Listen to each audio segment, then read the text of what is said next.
the first of 5 WRAL weather alert days. How high dangerous temperatures climb, plus when we might see some rain. Then the heat is on for the 4th of July weekend, and some towns and cities are changing plans because of the dangerous temperatures. Who's switching things up, and the celebrations pressing on anyway. And today's big news about the record-breaking state budget is prompting a lot of questions. Why did it take so long? And what happens now? Also, what about retirees? Have lawmakers forgotten about them? We'll answer your questions. We got a budget proposal to talk about, waiting for the governor's signature. The heat that's derailing some of the 4th of July plans out there, and the tiniest little itty-bitty improvement in the drought. Thank you for being with us here tonight at 7 o'clock. I'm Dan Haggerty. We're talking about all of that and more, and we want to hear from you. This is your newscast, 7 p.m. at WRAL.com. That is the way to use your voice to speak on the local news. We will cover the stories that you want to see us cover. Give us ideas, and we will follow through. First up, the heat. It is bad. It's only getting worse, all while people, Kat, are planning the holiday stuff, getting out and seeing fireworks, maybe cooking out, pool parties. It is going to be excruciatingly hot. Yes, you've got to find some shade, a body of water, and make sure you're staying hydrated, of course. 102, the forecast high tomorrow. The heat index could climb up to 109. Saturday, 103. It's the hottest day on July 4th itself. The heat index between 105 and 110. Sunday, 102. Monday, 100 degrees. And those days also feature a heat index between 105 and 110. That is why today through Monday are WRAL weather alert days for the entirety of this heat wave in central North Carolina. There is a heat advisory tomorrow. This includes our entire viewing area. The heat index soaring over 100 by 11 a.m. or noon for most of us, and just keeps climbing into the afternoon.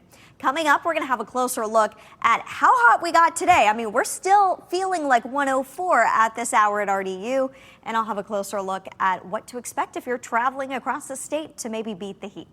7 o'clock still feels like it's over 100. That is impressive. Thank you, Kat. And it brings us to a follow-up question from our 7 p.m. inbox. Linda wants to know, does North Carolina have any labor laws that employers have to abide by regarding out in the heat? Do employees get more breaks? So we appreciate the question from Linda and anyone else who writes in. The answer, Linda, is no. And it's not just North Carolina. There are no federal protections either. In fact, there are only 7 states that actually have laws in place meant to protect workers from heat: Washington, Minnesota, California, Oregon, Maryland, Nevada, and Colorado. That said, North Carolina's Labor Department has a bunch of recommendations that they put out for businesses, and it says bosses should have a plan in place to keep workers safe when the heat is this extreme. It also suggests things like training for spotting when someone is experiencing heat illness. But again, nothing formally on the books. Our newscast is driven by your questions and feedback, so please don't be shy. Send us an email,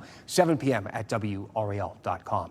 The 4th of July, again, around the corner, and the heat is causing some problems. In Cary, the North Carolina Symphony will not play at the town celebration for the first ever because it's going to be so hot this weekend. In Knightdale, the festivities will now end at 11:30 a.m. to try and get ahead of the heat that day. The heat not slowing down the town of Morrisville, though. WRAL's Bailey Stamos is live out there for us tonight. What are some of the things they're doing to just handle how hot it is for folks out there, Bailey?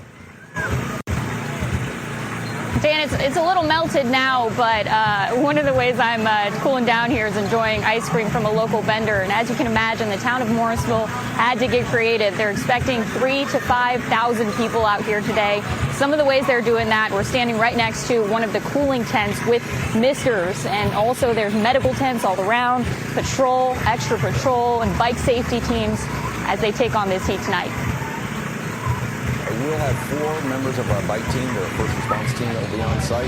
Grab one of them if they're close by. They'll be patrolling. If they're not available, make your way to the CERT first aid tent. We will be equipped for cooling people down there.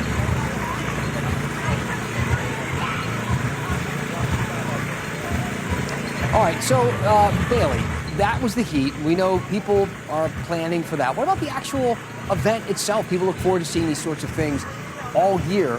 Give us an idea. What's it like out there for anybody who's making their way out there tonight? Fire chief told me earlier that this really puts the town of Morrisville in a unique position because they're one of the first in the Triangle to host a fireworks celebration for Independence Day weekend. So they're hosting people from all around tonight. They say fireworks will start around 9:30, just after it goes dark. All right. So we'll check back a little bit later. Thank you to Bailey. That brings us to another episode, though, of Drought Daily, where we answer your questions about the drought. And first, a quick update on where things stand. We have a new map. It came out just today, and we saw a tiny little bitty, itty-bitty improvement, a little bit of progress here. Our entire area is, of course, still in a drought, but the most severe kind, known as exceptional drought, dropped by, well, less than half a percentage point. Basically, the drought is still doing its thing. So not enough to make a real difference. And that's why restrictions are ramping up. The town of Carthage in Moore County is moving to Class 3 water use. So all non-essential water right now is being banned. That means no watering lawns at all, no watering in the garden, no fountains, no water playing in fields, including turf. These are among the strictest rules that we have seen since the drought started. But it also got us thinking, why would you water turf? It's fake grass. It doesn't seem to make any sense, even though even when there's not a drought. Sounds like some of you had the same question. David emailed 7 p.m. at WRAL.com. Do these institutions of higher reasoning still engage in watering plastic because someone said so? So thank you to David. I think what David means is institutions of higher reasoning. Is colleges. Lots of them have those synthetic turf fields, and they water them. And it's not just colleges. And yeah, I get it, watering plastic. What's the point of that? We looked into it, and it turns out it's a safety thing. Have you ever been on a turf field in the summer? All of those little rubber pellets, they roast in the sun, making the surface really, really hot. Watering that turf cools it down. It reduces the risk of heat stress. It also is about maintaining the game. Sports fields, sports like field hockey, they need slick surfaces so that the ball moves around easier. It makes it easier for players to move around too when a turf field is watered and maintained, and less likely for an athlete to get hurt. Thank you to David for the question. It was one that a lot of us thought when we first saw it. This segment and so many others that we do are driven by the questions that you send in. Again, 7 p.m. at WRAL.com. Let us know what you're thinking. This has been another episode of Drought Daily. Let's get to a story that's new here at 7 o'clock. Officers searching for a man accused of killing 3 people on separate days. Brian Schrader breaking down what's going on here, Brian, in the Live Center.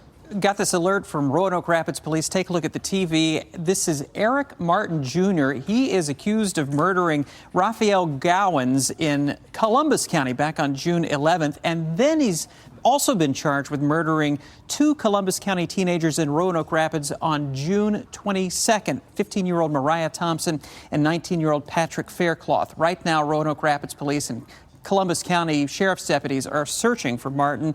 They say that they consider him armed and dangerous. If you know where he is, contact authorities. All right, thank you, Brian. We're going to get you caught up now on the 5 things you should know. An Orange County high school counselor faces felony charges tied to sex crimes with students. Leslie Bryant resigned from the district last month. Used to work at Orange High School. Prosecutors say she talked with students on social media and sent them inappropriate pictures. A judge denied bond today for a woman charged with killing her stepdaughter 11 years ago. Connie Graham is a former deputy in Robeson County. She was arrested a week ago and charged with killing her stepdaughter, Sarah. Sarah disappeared in 2015. Her body was never found. Connie's sons, they say, also face charges as part of this case. Federal investigators are looking into a crash between a plane and a truck on the taxiway at RDU. It happened yesterday afternoon, closing an airfield and causing dozens of flights to be delayed. The business jet was on the taxiway heading to a ramp when it collided with the box truck. You see the damage there. It's unclear whether the plane had just landed or was headed for takeoff at the time. A $15 million offer to buy a parking deck in downtown Raleigh is off the table. The offer came in before the city put out an official request for information to sell the property. The city says it will continue exploring options to improve the financial stability of its parking decks, including any future sales. Some business owners downtown had shared some concerns about a private company taking over, considering the lot was free. Governor Stein signed 2 bills into law today. One of them aims to impose longer prison sentences for those who are convicted of exposing minors to lewd images. The other expands eligibility requirements for some retirement benefits for state law enforcement officers. A state budget is approved and waiting for a decision from the governor. It has teacher raises, tax relief, changes to gambling rules, but it doesn't have benefit increases for state retirees. And there's a bunch of people in our inbox who want to know why. Coming up, we answer some more of your top questions, hear from one of the state's top lawmakers, and explain why retirees haven't seen a benefit boost in nearly a decade.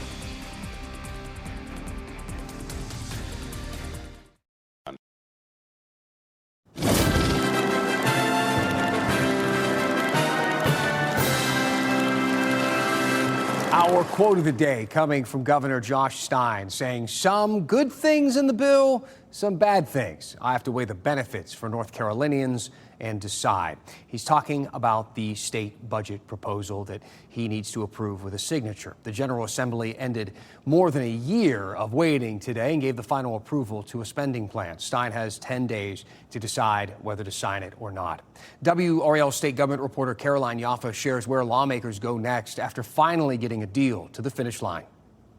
It means tax cuts, raises for state employees, and bonuses that they haven't seen in years. And let me tell you, passing this budget here at the legislature was a sigh of relief for lawmakers on both sides after a month-long gridlock that caused several problems between lawmakers. For months, House and Senate leaders were pointing fingers, saying the other was the reason nothing was getting done. At points, it didn't look like a deal was coming together, but today that changed. All those in favor will vote aye. All those opposed will vote no. And while what happens at the General Assembly matters in this debate, it's what it means outside of it. The $34 billion plan delivers large raises for teachers and state public safety employees, puts money toward hurricane recovery, schools, transportation, and infrastructure, and keeps planned income tax cuts on track. I feel very positive about North Carolina. We are doing well. This budget takes us in that direction,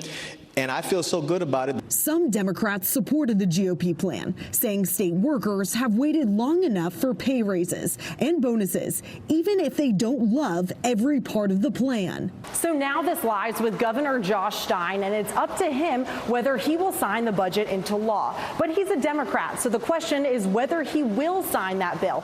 Some Democrats voted to support the budget, while others voted against it. And we asked him today whether he will support and sign the budget into law. And he says he will address it next week. Caroline Yaffa, WRAL News, Raleigh. Let's get to another follow-up question. We got 2 of them tonight. Why not? We can do more than one. This one has to do with this new state budget. See, every time we cover this story, lots of you ask about retirees, retired state employees. Mark, Teresa, Linda, Dana, Alice, Wendy, so on and so forth, all emailed 7 p.m. at WRAL.com asking about this very thing. Instead of going through each and every one of those emails, let's pull up one from a viewer named James, who gets kind of right to the root of the question, writing, has anything been said about pay raises for retired state employees? Now, when James says raises, what he means is a cost of living adjustment. This is known as a COLA. Basically, lawmakers increase the amount paid to retired state and local government workers to adjust for inflation. The thing is, North Carolina has not approved one of these, a cost of living adjustment, since 2017, and there has been a whole lot of inflation since then. But this new budget does not include one. And not because lawmakers didn't try. House Speaker Destin Hall said that he wanted to do this, but the Senate didn't go for it. He talked about this at the legislature this week. You know, COLA just cost a lot of money because of just the huge sum that the state's paying out to its retirees. I think it makes sense to do that at some point. My hope in the future is that we'll start doing some COLAs as well, and it may be COLA and bonus in a given budget. But that would be my desire, and I think, you know, majority of the House would feel that way. So there you have it. Instead, retirees will get a one-time 2.5% bonus. A viewer named Teresa thinks that's not enough, writing, why is it that the retired state employees never get a cost of living raise? Well, again, because lawmakers haven't approved one. In this case, again, because the Senate didn't want to spend the money, at least not right now. But some relief could be on the way. Back in April, the state treasurer's office approved something new, a policy change that gives them more leverage in the conversation. So they'll be able to recommend increases every year and point lawmakers to the health of the state pension and why an increase might be a good idea. That policy takes effect in July of 2027. All right, enough budget talk for now, but we know you still have follow-up questions, so please keep them coming. 7 p.m. at WRAL.com. Tell us what is on your mind, and we will talk about it here at 7 o'clock. Kat. A sizzling hot day outside. Some areas hit the triple digits. We had 98 for the high at RDU. Greensboro actually had their first 100-degree day since 2012.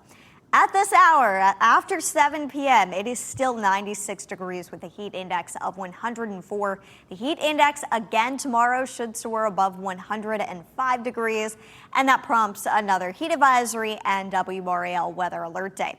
As for the timing of the heat index, 99 at noon tomorrow.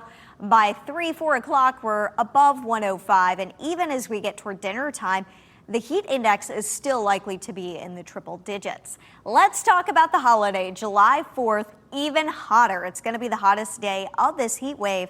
The heat index will be between 105 and 110 that day. The worst numbers on the map are likely to come on Saturday, unfortunately. It stays hot even for fireworks. We're now looking at temperatures in the low 90s even as we get past sunset toward 9 o'clock. So it is incredibly hot out. We're talking about lows only dipping into the upper 70s some nights, 78 for the low. That just goes to show why this heat's so dangerous, especially for those that don't have proper cooling. And that's because there's really no way to cool down at night when temperatures only go that low. If you're headed to the pool to celebrate the 4th of July, temperatures are going to be around 88 at 10 a.m., 96 at noon. Lots of hours in the triple digits, and temperatures themselves should be in the mid-90s toward dinner time. The beach looks pretty good for 4th of July. That's definitely the place to be with highs in the upper 80s to lower 90s along the immediate beaches. As soon as you go inland, those numbers jump up fast. New Bern could even have 100. And a live look at Carolina Beach. There were 63 rip current rescues today in New Hanover County, 4 at Myrtle Beach, but over 40 of those rescues were here at Carolina Beach. So please pay close attention to the flags flying at the lifeguard stand. That was with a moderate risk for rip currents today, not even a high risk. Tomorrow there will be a moderate risk for rip currents along parts of the Outer Banks, but check in for an update with the lifeguards tomorrow. Drought conditions, they improved a little bit. A closer look at the map again. We are still looking at exceptional drought around Falls Lake and the northwestern part of the triangle. I do think that, that 3% improvement that we saw will probably get erased pretty quickly after enduring triple-digit temperatures. We do finally have some rain in the forecast next week, and we do have small rain chances this weekend, but better rain chances come next week, especially Tuesday when a cold front will try to drop in from the north. Is that going to bring us cold weather? Absolutely not. Is it going to bring more rain that helps to keep temperatures down? Yes, and we're going to need that rain by the time we get there, and we are definitely going to need the break from the heat wave. We will take what we can get. Thank you, Kat. One last thing is next. Chris Johnson's ALS diagnosis shocked a lot of people. Now he's trying to bring back a popular challenge to raise awareness, and we're going to talk about it coming up.